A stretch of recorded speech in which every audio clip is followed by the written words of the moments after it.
प्रभु श्री राम के जीवन से जुड़ती कुछ ऐसी अनसुनी कहानियां हैं जो आज भी सोचने पर मजबूर कर देती हैं। श्री राम के जन्म की कथा तो सभी ने सुनी हुई है, लेकिन क्या आप जानते हैं कि श्री राम की मृत्यु कैसे हुई थी? 1000 से भी ज्यादा वर्षों तक राज किया है। अपने इस लंबे शासन काल में भगवान राम ने ऐसे कई महान कार्य किए हैं जिन्होंने हिंदू धर्म को एक गौरवमयी इतिहास प्रदान किया है। फिर कैसे भगवान राम इस दुनिया से लोप हो गए? वह क्या कारण था जो उन्हें अपने परिवार को छोड़ विष्णु लोक वापिस जाना पड़ा?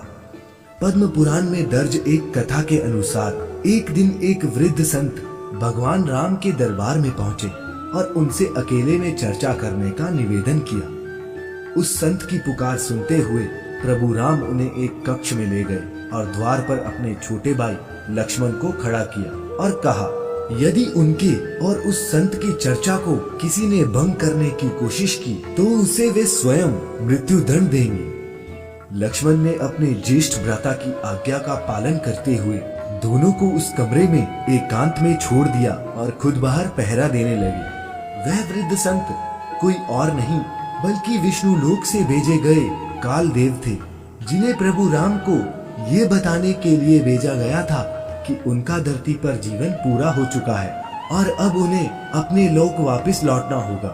अचानक द्वार पर ऋषि दुर्वासा आ गए। उन्होंने लक्ष्मण से भगवान राम से बात करने के लिए कक्ष के भीतर जाने के लिए निवेदन किया, लेकिन श्री राम की आज्ञा का पालन करते हुए लक्ष्मण ने उन्हें ऐसा करने से मना किया। ऋषि दुर्वासा हमेशा से ही अपने अत्यंत क्रोध के लिए जाने जाते हैं, जिसका खामियाजा हर किसी को भुगतना पड़ता है। लक्ष्मण के बार बार मना करने पर भी ऋषि दुर्वासा अपनी बात से पीछे ना हटे और अंत में लक्ष्मण को श्री राम को श्राप देने की चेतावनी दे दी।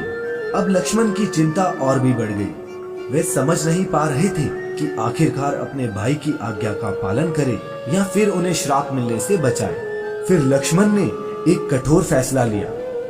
लक्ष्मण कभी नहीं चाहते थे कि उनके कारण उनके भाई को किसी भी प्रकार की हानि पहुंचे, इसलिए उन्होंने अपनी बलि देने का फैसला किया। उन्होंने सोचा कि यदि वे ऋषि दुर्वासा को अंदर नहीं जाने देते हैं तो उन्हें ऋषि दुर्वासा के श्राप का सामना करना पड़ेगा, लेकिन यदि वे स्वयं अंदर जाकर श्री राम की आज्ञा के विरुद्ध जाएंगे तो उन्हें मृत्युदंड भुगतना होगा। यही लक्ष्मण ने सही समझा। वह आगे बढ़े और कमरे के भीतर चले गए। लक्ष्मण को चर्चा में बाधा डालते देख श्री राम ही धर्म संकट में पड़ गए। अब एक तरफ वो अपने फैसले से मजबूर थे और दूसरी तरफ भाई के प्यार से निसहाय थे। उस समय श्री राम ने अपने भाई को मृत्यु दंड देने के स्थान पर राज्य एवं देश से बाहर निकल जाने को कहा। उस युग में देश निकाला मिलना मृत्यु दंड के बराबर ही माना जाता था, लेकिन लक्ष्मण जो कभी अपने भाई राम के बिना एक क्षण भी नहीं रहते थे, उन्होंने इस दुनिया को ही छोड़ देने का निर्णय लिया। वह सरयू नदी के पास गए। नदी के अंदर जाते ही वह अनंत शेषनाग के अवतार में बदल गए और विष्णु लोक चले गए।